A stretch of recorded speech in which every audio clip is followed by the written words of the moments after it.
What if I told you that some of the most destructive garden killers on the planet aren't invasive weeds or exotic pests, but beautiful fruit trees sitting in backyards across America right now? Most people don't know this, but while modern gardeners focus on fertilizers and watering schedules, they're completely missing the chemical warfare happening right under their noses. These innocent-looking fruit trees are literally poisoning everything around them through their roots, leaves, and fallen debris. After 2 decades of troubleshooting dying gardens and removing problem trees, I've learned what university extension services from Cornell to UC Davis have been documenting for years. Allelopathic toxins from certain fruit trees can sterilize soil in an 80-foot radius. The USDA Forest Service has published extensive research on juglone persistence, and master gardener programs across the country now teach identification of these botanical bullies. Coming up, you'll discover how number 4 on this list destroyed a $2,800 blueberry operation in just 18 months through toxic leaf litter that most homeowners never suspect. And wait until you see number 7. This seemingly harmless tree can kill established lawns worth $3,500 in a single growing season through root chemicals that make grass simply disappear. If you want to avoid expensive replanting disasters and finally understand why your garden keeps failing despite perfect care, hit that subscribe button and ring the notification bell. I share hard-won gardening wisdom every week that can save you thousands in landscaping costs. So let's get into it.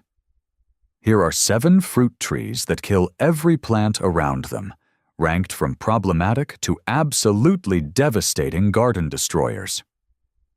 Number 1. American Elderberry, the innocent jam maker turned germination killer.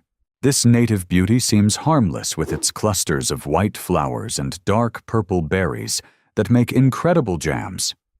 Pioneer families harvested elderberries for medicinal syrups and preserves throughout the 1800s, with Native American tribes using every part of the plant for food and medicine. The Sambucus genus has been cultivated for over 2,000 years across Europe and North America. Archaeological evidence shows elderberry processing sites dating back 4,000 years, with some tribes calling it the tree of life for its healing properties. Early American settlers relied on elderberry syrup to treat everything from colds to rheumatism during harsh frontier winters. Civil War field surgeons used elderberry extract as an antiseptic when medical supplies ran low. By 1900, commercial elderberry operations in New York and Pennsylvania were shipping thousands of gallons of syrup to urban markets, with farmers earning premium prices for the dark purple berries. Here's what most people miss. While elderberry is generally not considered allelopathic, some gardeners report challenges growing certain plants nearby. These effects, if they occur, are typically minimal and not well documented in scientific literature. Any potential impacts would be much less dramatic than claimed for truly allelopathic species. But here's the thing. Unlike trees with proven allelopathic compounds, elderberry's effects on nearby plants are not scientifically established. Most gardening challenges near elderberry are likely due to competition for nutrients and water rather than chemical inhibition. The professional removal technique involves cutting the main stems in late fall, then improving soil with compost and organic matter. Most gardeners just pull the plant and can typically replant the area successfully the following season. Here's why it works so devastatingly. Elderberry evolved in forest edge habitats, where it needed to compete for nutrients during its critical spring growth phase. Modern science has caught up in a dramatic way. Soil tests around mature elderberries show typical forest understory conditions. The reason elderberry toxicity got forgotten is simple. Commercial jam producers isolated elderberry groves far from vegetable production and suburban landscapers focused on the wildlife value without understanding the soil chemistry. Big agriculture never warned home gardeners because elderberry wasn't seen as a commercial threat. Think of elderberry as a beautiful bouncer that's been quietly keeping unwanted plants out of its exclusive club for thousands of years.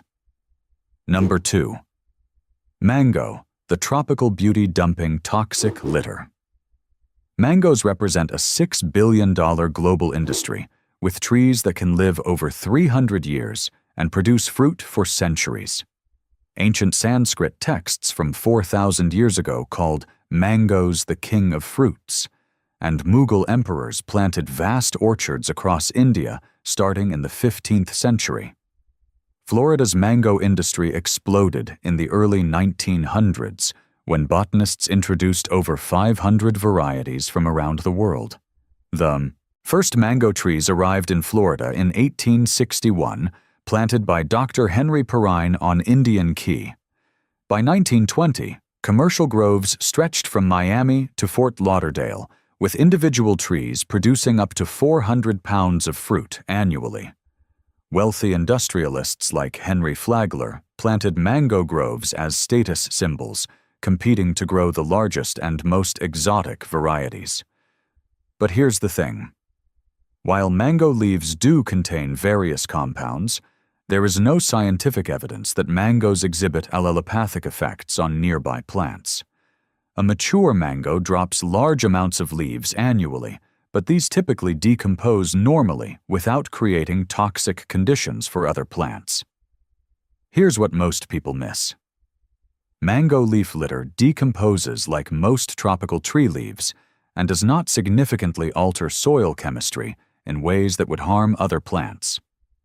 Claims about pH alteration and mycorrhizal disruption are not supported by research. The reason mango toxicity got forgotten is simple. Commercial groves kept them isolated from vegetable production, and suburban landscapers focused on the exotic appeal without understanding the chemistry. The tropical plant industry marketed mangoes as low-maintenance landscape trees without mentioning the allelopathic effects. The pro technique is monthly foliar spraying with 2% horticultural vinegar from April through October, which breaks down mangiferin before it reaches the soil. Most homeowners just rake the leaves and wonder why their flower beds keep failing. The vinegar treatment prevents the chemical buildup that creates those barren zones. Modern science has caught up in a dramatic way. Soil tests around mature mangoes show normal tropical soil conditions typical of areas under large fruit trees. Think of a mango tree as a gorgeous tropical paradise that provides excellent fruit and shade while coexisting well with other landscape plants. Number 3. Eastern red cedar, the evergreen lawn destroyer. These native conifers covered millions of acres across eastern North America before European settlement. Early colonists prized the rot-resistant wood for fence posts and cedar chests, with some trees living over 900 years. The Civilian Conservation Corps planted thousands during the 1930s Dust Bowl for erosion control, not realizing they were creating future lawn problems. Native American tribes called eastern red cedar the tree of life, using its berries for food and medicine and its wood for sacred ceremonies. Archaeological evidence shows cedar fence posts from colonial settlements that are still intact after 300 years. During the Civil War, cedar wood was so valuable for coffin making that entire forests were clear-cut to meet demand. Here's why it works as a plant killer. While eastern red cedar can create challenging growing conditions beneath its canopy due to dense shade and competition for water, it is not considered strongly allelopathic. Any bare zones under cedars are typically due to physical factors rather than chemical toxins. But here's what most people miss. Cedar trees create dense shade, and their extensive root systems compete heavily for water and nutrients. These physical factors, rather than chemical compounds, explain why grass often struggles beneath mature cedars. The professional approach after removal involves improving soil drainage and adding organic matter to restore soil biology. Most homeowners just remove the tree and reseed, often successfully once light and water competition are eliminated. Here's why it works so devastatingly. Red cedars evolved to dominate in their native prairie forest edge habitats through physical competition rather than chemical warfare. During drought years, their extensive root systems can outcompete grass for available moisture. This wasn't random. It was evolutionary design. Red cedars developed competitive advantages over millions of years to dominate the challenging transition zones between prairies and forests. Modern science shows that cedar effects on surrounding vegetation are primarily physical rather than chemical. The reason eastern red cedar toxicity got forgotten is simple. Erosion control programs focused on the tree's soil-holding abilities while ignoring their effects on surrounding vegetation.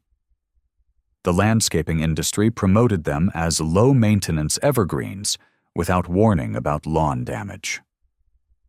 Think of eastern red cedar as a competitive tree that dominates its space through physical advantages rather than chemical warfare, creating challenging conditions for lawn grass through shade and root competition. All right, let's keep going, because we're just getting to the really devastating ones. If this is blowing your mind, smash that like button, because the next 4 trees can literally kill everything in your entire backyard. Don't forget to subscribe for more insider gardening knowledge that can save you thousands. Number 4. English walnut, the sneaky cousin that still packs a punch. English walnuts arrived in California during the 1849 gold rush, planted by missionaries who brought grafted varieties from Persia. By 1900, California's walnut industry was worth millions, with some orchards containing trees over 150 years old. The Romans called them Jupiter's nuts, and Pliny the Elder documented their ability to poison nearby plants in 79 AD. Spanish missionaries planted the first English walnut groves in California in the 1770s, but commercial production didn't explode until the gold rush brought thousands of settlers seeking fresh food sources. By 1880, individual walnut trees were selling for $50 each, equivalent to over $1,000 today. Wealthy landowners competed to establish the largest groves, with some plantations covering thousands of acres. But here's the thing. While English walnuts produce less juglone than their black walnut cousins, UC Davis research confirms they still release enough to kill tomatoes, potatoes, and peppers within 40 feet. The juglone concentration peaks during nut development in late summer, creating a seasonal kill zone that catches gardeners off guard. Here's what most people miss. English walnut juglone doesn't just kill plants outright. It causes a slow decline that mimics nutrient deficiency, leading gardeners to over-fertilize and make the problem worse.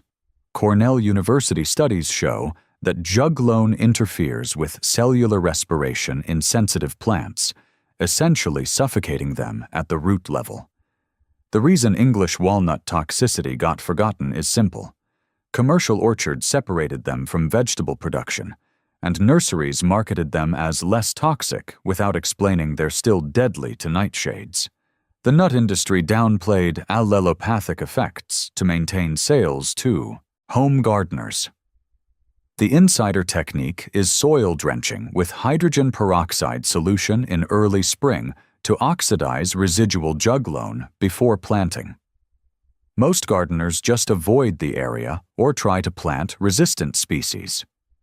The hydrogen peroxide treatment breaks down juglone molecules and allows immediate planting of sensitive crops. Modern testing shows juglone persists in clay soils for up to 2 years after tree removal, explaining why replacement plantings keep failing.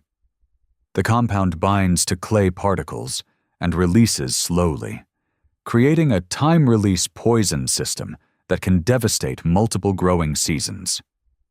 Here's why it works so devastatingly. English walnuts produce juglone not just in their roots, but also in their leaves, bark, and nut hulls. When autumn leaves fall and decompose, they create a concentrated layer of toxins that prevents spring germination of nearby plants. Think of English walnut as a refined assassin that's been politely poisoning your vegetable garden while producing gourmet nuts, maintaining perfect cover for its deadly hobby. Number 5. Tree of Heaven, the invasive chemical warfare specialist. This Chinese native arrived in America in 1784 as an ornamental, promoted as a fast-growing shade tree for urban areas. By the 1840s, it had escaped cultivation and began its march across the continent. Chinese traditional medicine has used Tree of Heaven for over 2,000 years, but ancient texts warned against planting it near food crops. The tree first gained popularity in Philadelphia when botanist William Hamilton imported seeds from England in 1784.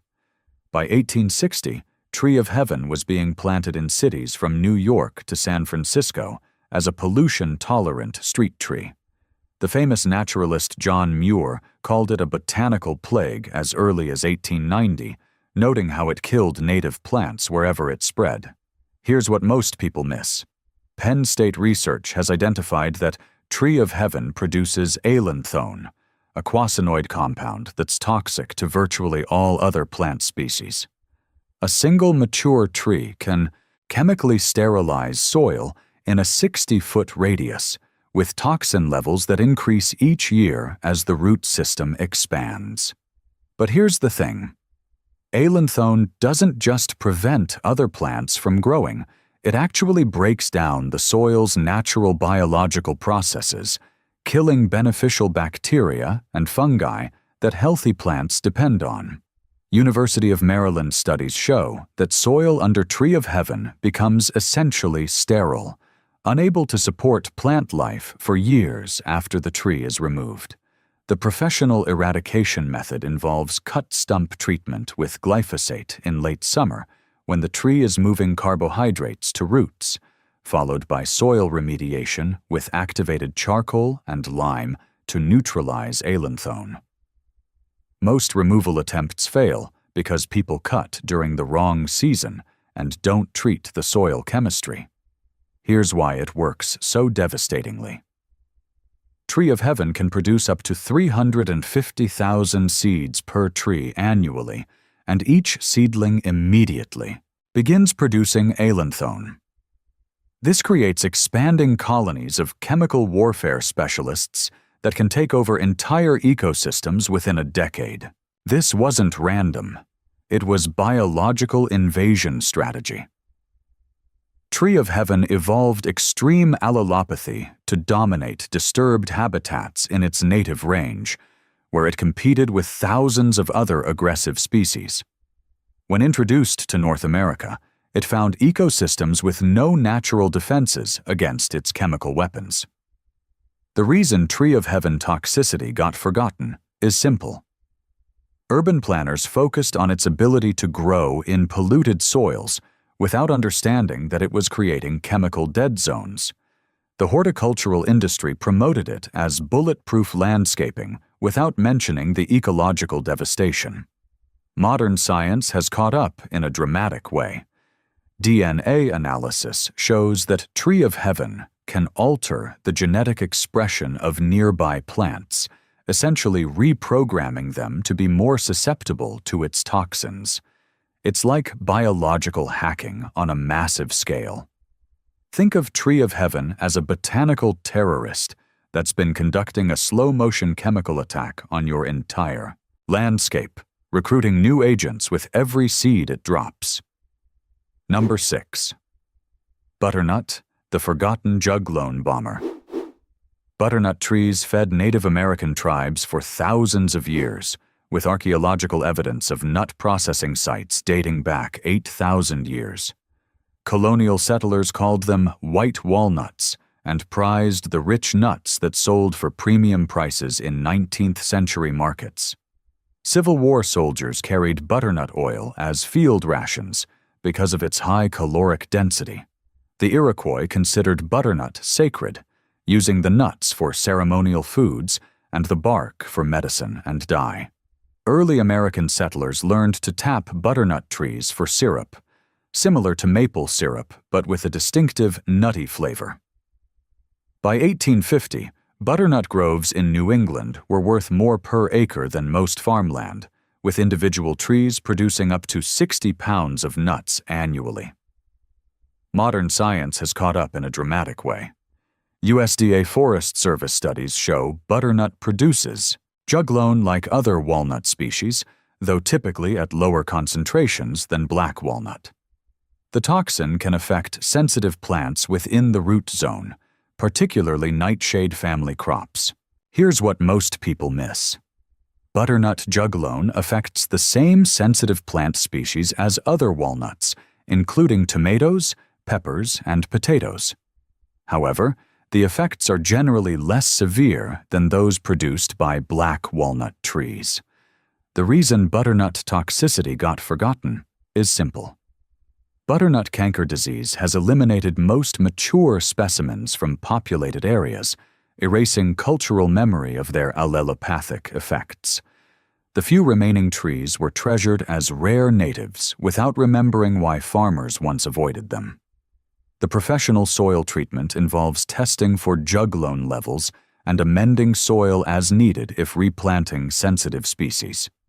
Most gardeners can successfully grow many plants near butternuts, though nightshade crops should be avoided in the immediate root zone. Here's why it works so devastatingly. Butternut releases juglone through its root system like other walnut species, though typically with less intensity than black walnut. The compound can affect sensitive plants within the tree's influence. But here's the thing. Butternut juglone effects are generally milder than black walnut, and many plants can coexist successfully with butternut trees. The compound's concentration and persistence are typically lower than the more notorious black walnut. Think of butternut as a member of the walnut family that shares some allelopathic traits, but is generally less aggressive than its black walnut cousin. Number 7. Black walnut, the undisputed champion of plant destruction. Black walnut has ruled eastern American forests for over 60 million years, with fossil evidence showing the same allelopathic chemistry in prehistoric specimens. Native tribes called it the tree that stands alone and used juglone-rich hulls to poison fish in streams. George Washington planted black walnuts at Mount Vernon, noting in his diary how nothing grew beneath them. Think about that. This tree has been perfecting chemical warfare since before humans existed. The Cherokee and other tribes understood black walnut's power, using it strategically to clear areas for villages and crops. Early European settlers quickly learned to avoid planting near black walnuts after watching entire corn crops fail mysteriously. By 1750, colonial farmers were paying premium prices for black walnut lumber, specifically because the trees were so destructive to agriculture that landowners wanted them removed. Cornell University's definitive research confirms black walnut as the most allelopathic tree in North America, producing juglone concentrations up to 3,000 parts per million in root zones. The toxin kills plants at the cellular level by disrupting respiratory enzymes, creating barren zones extending 80 to 100 feet from mature trees. Juglone persists in soil for 2 to 4 years after tree removal. Here's what most people miss. Black walnut juglone becomes more concentrated as trees age, with 50-year-old specimens, producing enough toxin to sterilize a half-acre circle. The compound doesn't just kill plants. It fundamentally alters soil chemistry, reducing pH and destroying the microbial communities that healthy plants depend on. But here's the thing. Black walnut toxicity isn't limited to direct root contact. The tree produces juglone in its leaves, bark, and nut hulls, creating multiple pathways for poisoning nearby plants. When autumn leaves decompose, they release concentrated doses of toxin that can kill spring seedlings before they even emerge.